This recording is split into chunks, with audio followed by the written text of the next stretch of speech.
I'm 32M, and I worked my butt off to get where I am today.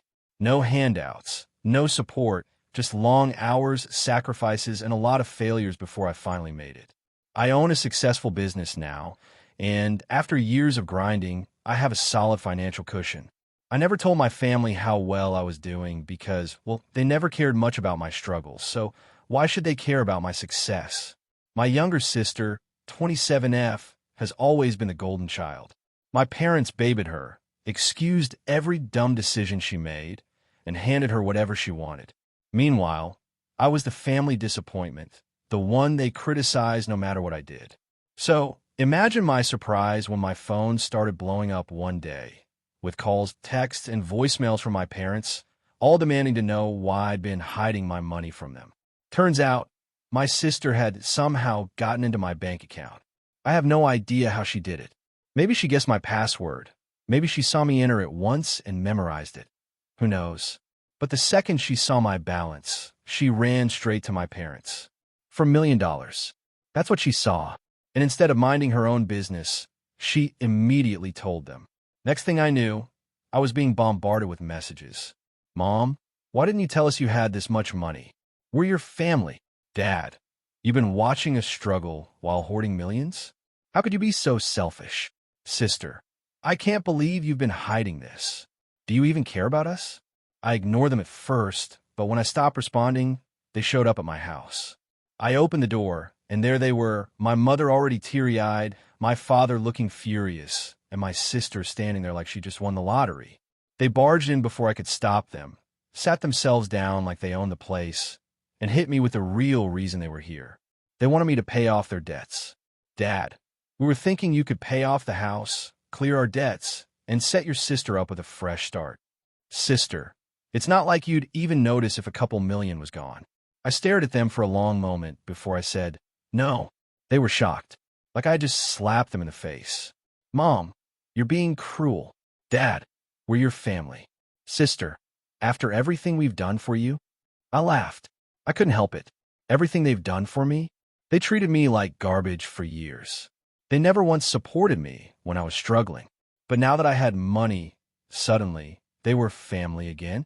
I told them straight up, you're not entitled to my success. I owe you nothing. That's when my sister lost it. She stood up and sneered. If you don't help us, we'll tell everyone what a selfish jerk you are. We'll make sure everyone knows how you abandoned your own family when we needed you most. I smiled. Go ahead. Her face dropped. She wasn't expecting that. Tell everyone. Post it online. See if I care. But if you do, I'll make sure they also know how you broke into my bank account. That's illegal, by the way. Silence. Thick, awkward silence. Then my dad stood up, muttering something under his breath. My mom followed, still looking at me like I had personally betrayed her. My sister? She hesitated, like she wanted to say something, but I didn't give her the chance. I opened the door. Get out. And just like that, they were cut off. For a few weeks, things were quiet. I thought maybe, just maybe, they finally got the message. I should have known better. One evening, I got a call from an unknown number. Turns out my sister filed a police report against me. She claimed I had stolen from my parents, that I had manipulated them into taking out loans, promising to pay them back, and then abandon them. I almost laughed. When I went to the police station, my sister and mother were already there, putting on the most dramatic show imaginable, crying, shaking their heads, acting like I was some kind of monster. The officer sat me down and asked if I had any proof that their claims were false. I pulled out my phone and showed them. My bank statements. Years of untouched transactions between me and my parents. Nothing connecting me to their debts. Text from my family. Them demanding I pay their debts. An email from my lawyer. A drafted cease and desist order. Ready to go if they tried to pull anything stupid. The officer read everything. Then he turned to my mother and sister and said, filing a false police report is a serious offense.